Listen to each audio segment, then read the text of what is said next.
Hi, this is Matt with AppliancePartsPros.com. Today we'll be showing you how to repair your appliance. Remember, anytime you work on an appliance, make sure it's unplugged or the circuit breakers are off so there's no chance of electrocution. In this video, we're going to show you how to change out the GE dishwasher folding Tine roll clip. It's going to be a very easy repair, and it's only take a few minutes to show you how to do it. If you already have one of these, great. If not, you can click on the link below or get it at AppliancePartsPros.com. When you open up the package, you're going to get the new folding Tine roll clip. The folding Tine roll clip holds the folding Tine roll to the dish rack. The main reason you'll be changing it out is if it's damaged and the Tine roll is loose. In order to change the part, we have to open up the dishwasher door. Now that we have the door open, we're going to pull the lower dish rack out, and we're going to lift the silverware basket out and set it aside.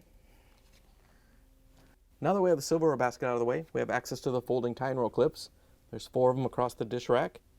They hold the folding Tine rows.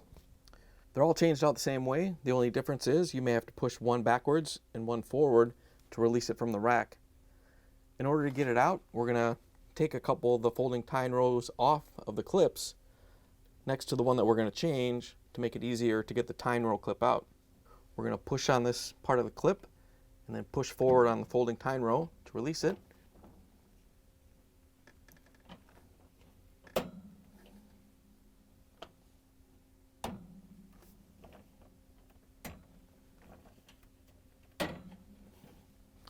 Once you have the folding Tine rows off, we can release the clip from the dish rack. You can see on the side right here, there's a little locking tab that holds it to the dish rack. Here's one facing the camera that you can see, so you can see what it looks like. All you have to do is flex the clip and release it.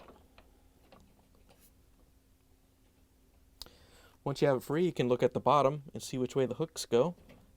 These hooks are facing forward, so we're going to press back on the clip in order to get it to release. Once you have it free, you can pull it off the dish rack. Here's the old folding Tine roll clip next to the new one. If you already have one of these, great. If not, you can get it at AppliancePartsPros.com. To put the new folding Tine roll clip in, I'm just going to set it down and line it up on the rack, and then push it forward to lock it into place. Once you have it on, we're going to push it over and then twist it so the little tab goes over the dish rack.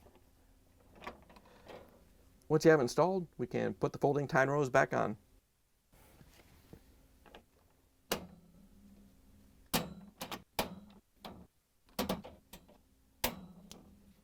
Once you have them clipped back in, we can put the silverware basket back in. To put it in, all you have to do is set it in place so it hooks on the rack, and then we can push the lower dish rack back in. Close the door, plug it back in, and take it for a spin. Thanks for joining us for another successful repair brought to you by AppliancePartsPros.com. Check out our other repair videos on our site, Facebook, and YouTube.